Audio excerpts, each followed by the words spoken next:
parler de la Bible avec les mots du jour, les expressions d'aujourd'hui et surtout vous parler à ma manière de la Bible. Je vais vous raconter des histoires en rapport avec la famine. Cette histoire est inspirée de faits réels, mais j'avoue, j'ai un peu abusé.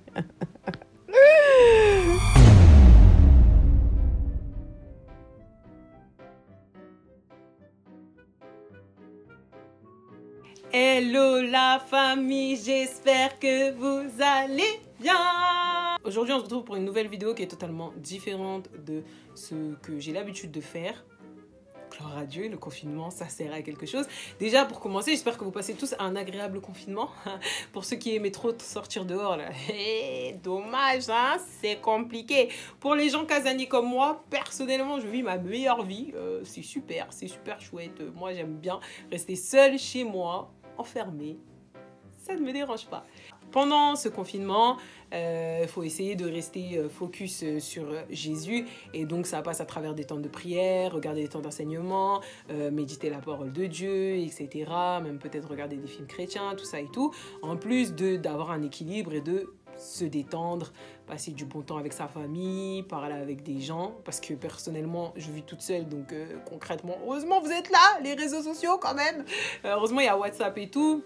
S'appeler, manger, je sais pas, regarder des films, des séries et tout, peu importe. En tout cas, il faut avoir un équilibre. Mais le plus important, c'est d'avoir l'équilibre et de ne pas passer trop de temps dans la distraction. Dans mon temps de méditation, j'ai décidé de méditer sur le mot famine parce que mon pasteur nous avait demandé, nous avait dit, bah, si vous voulez, vous pouvez méditer sur ce mot-là parce que le mot famine dans la Bible, c'est la crise économique. Et on sait très bien que là, le monde va vers une crise économique, ça se creuse petit à petit. Et donc forcément, ça va avoir des répercussions, même lorsqu'on va sortir du coronavirus, au confinement, tout ça. Parce qu'il y aura une fin à ce coronavirus. Au nom de Jésus, ce n'est pas la fin du monde, ce n'est pas la fin des temps. On ne va pas tous mourir du coronavirus. Donc il va y avoir une vie après le corona et forcément, il va avoir de l'impact sur tout et donc sur l'économie. Et donc forcément, ça va commencer à faire flipper tout le monde. Déjà, chômage partiel. J'ai appris hier que le chômage partiel, c'était payé 80%. J'étais même pas au courant. Donc voilà, je sais que ben voilà, il y a des gens, ils ont des business, là leur business il est fermé. Donc je me suis dit vas-y, je vais méditer sur ça, même si j'étais pas spécialement en panique par rapport à ça. Je vais vous partager ma méditation, mais d'une manière totalement pas biblique, on va dire. C'est-à-dire que je vais vous parler de la Bible, mais pas de la même manière que Louis II. Je vais vous parler de la Bible avec les mots du jour, les expressions d'aujourd'hui et surtout vous parler à ma manière de la Bible. Je vais vous raconter des histoires en rapport avec la famine.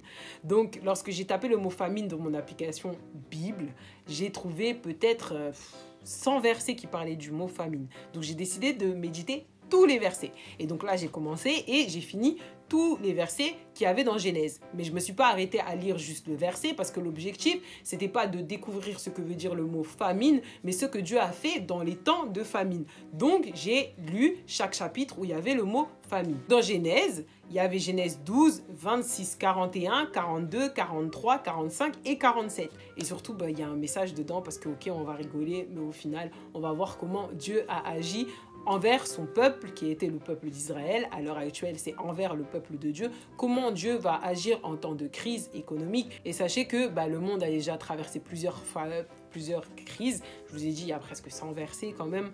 Je n'ai pas compté exactement, mais il y en a vraiment beaucoup. Donc, le monde a déjà connu des crises économiques et aujourd'hui, on était dans un monde où on n'était pas spécialement en crise. Donc, c'est que à chaque fois, le monde finit par se relever par la grâce de Dieu. C'est parti. On va directement dans l'histoire de Abraham. Pas Abraham, mais à cette époque-là, il s'appelait Abraham. C'est parti.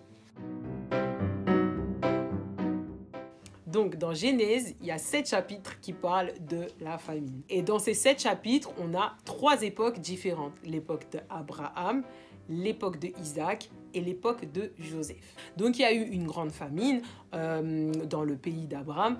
Et donc, il a décidé de partir vers l'Égypte. Il faut savoir que l'Égypte était la plus grande puissance mondiale. Donc, on va dire à l'heure actuelle, l'Égypte, c'est les États-Unis. Et il prend Sarah et ils s'en vont avec toute leur fortune. Donc à l'époque, vous savez que pour être riche, ben, les gens, il fallait avoir des terres, il fallait avoir des animaux, etc. Donc il prend toute sa richesse et les serviteurs aussi étaient une preuve de richesse. Maintenant, à un moment, il arrive en Égypte et tout. Et puis, quand il arrive, il se dit, c'est quoi, Sarai, parce que Sarai, c'était vraiment une belle gosse. Vous voyez, Sarai, c'est vraiment la go magnifique, tu vois. Et donc, il dit, c'est quoi, j'ai peur que ici on me tue à cause de ta beauté, etc. Donc, vas-y, dictez ma sœur. Maintenant, quand elle arrive et tout, Sarai, belle gosse et tout, le roi, crush direct, coup de cœur. Il dit quoi, je vais marier Sarai. Donc, qu'est-ce qu'il fait? Comme il pense que Abraham est le frère, il lui donne une dot. Donc, le roi décide de prendre Sarai dans sa maison, etc., dans le but de consommer le mariage. Hein. Mais avant même qu'il puisse consommer le mariage, il fut frappé par Dieu.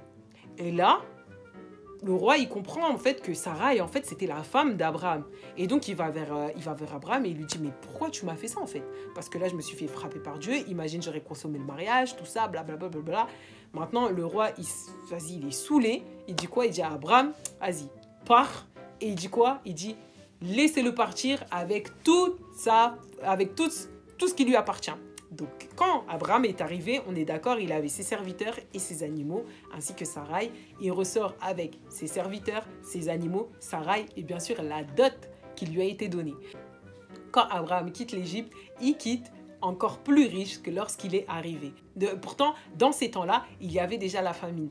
Donc on est d'accord, Dieu a béni Abraham en plein temps de famine. Je ne pense pas que c'était le but, le but de Dieu, que Abraham mente et donne sa femme pour épouse à quelqu'un d'autre. Mais bon, bref.